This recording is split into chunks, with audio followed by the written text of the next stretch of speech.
The waiter stopped beside our table, his silver tray gleaming like a scalpel under the chandelier. The check sat on it, folded, heavy, patient. My father's hand hovered toward his jacket pocket, then froze. My mother gasped softly, patting her purse with theatrical confusion. My sister exchanged a silent signal with her husband, the kind couples use when they've rehearsed a lie. And I just watched. Their eyes darted to me, then away, then back again, like criminals waiting for a verdict. The Christmas lights behind them flickered, red and gold, reflections warping across their guilty faces. I felt the shift, subtle, electric, familiar, the moment right before a trap snaps shut. So I reached into my pocket and placed a single penny on the linen tablecloth. The sound it made, light, metallic, cut through the room sharper than any accusation. Then I lifted my hand, calmly, almost gently, and beckoned my lawyer over. The look on their faces, that was the real gift. People assumed betrayal arrives loudly. Mine came quietly, over years of being the expendable child. My father once forgot to pick me up from school and didn't notice until the next morning. My mother talked about me like I was a distant cousin, someone she tolerated out of etiquette.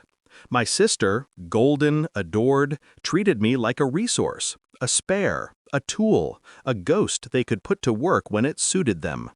They cheered when she got married. They clapped when she bought a house. When I started my business and turned it into something worth noticing, they barely blinked, until the success became profitable. Then suddenly I wasn't the ghost anymore. I was a target. The message came 3 weeks ago. A group text, sent by my sister but crafted by all of them.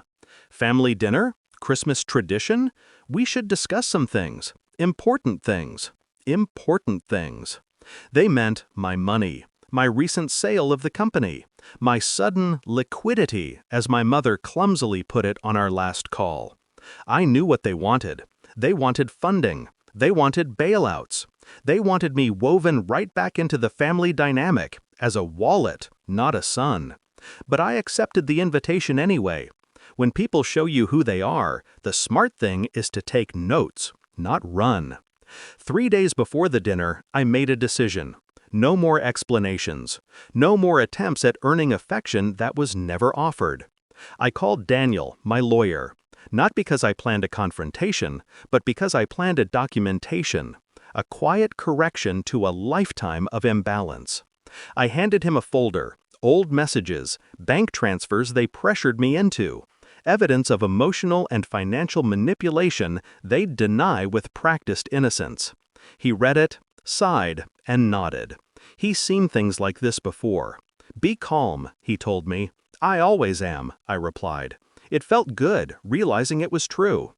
The moment I walked into the hotel restaurant, I recognized the look in their eyes.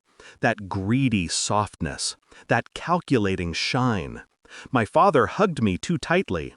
My mother squeezed my wrist, her voice honeyed. My sister's smile didn't reach her eyes. They ordered wine, expensive. Dishes, more expensive. They talked around their intentions, circling them like vultures waiting for meat to stop moving.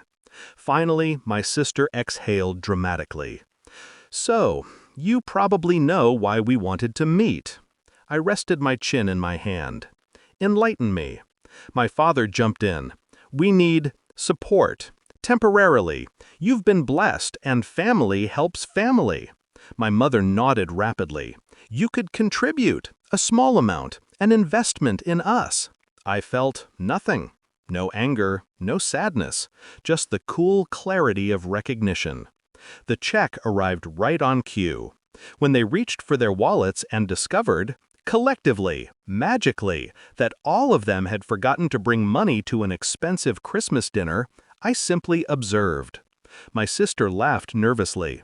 "Oh no, how embarrassing! Maybe you can—" That's when I placed the penny down, slowly, deliberately, and signaled Daniel.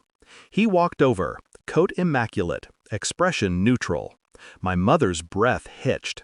My father straightened. My sister's husband muttered, "What the hell is this?" Daniel set a document envelope on the table. I spoke quietly.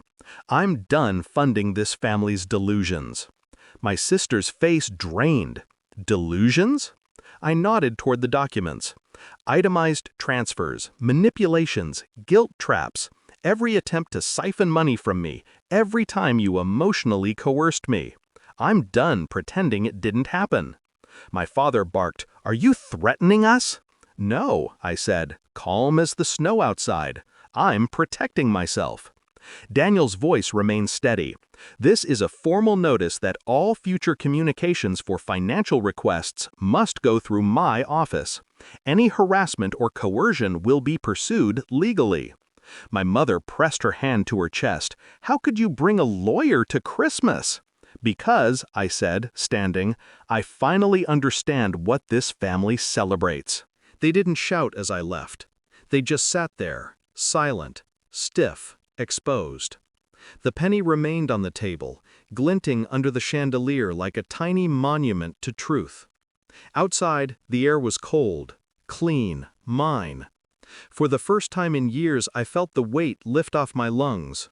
Not because I'd won. This wasn't a victory. It was an escape, a reclamation, a reminder that blood isn't a leash, and silence isn't weakness when it's chosen.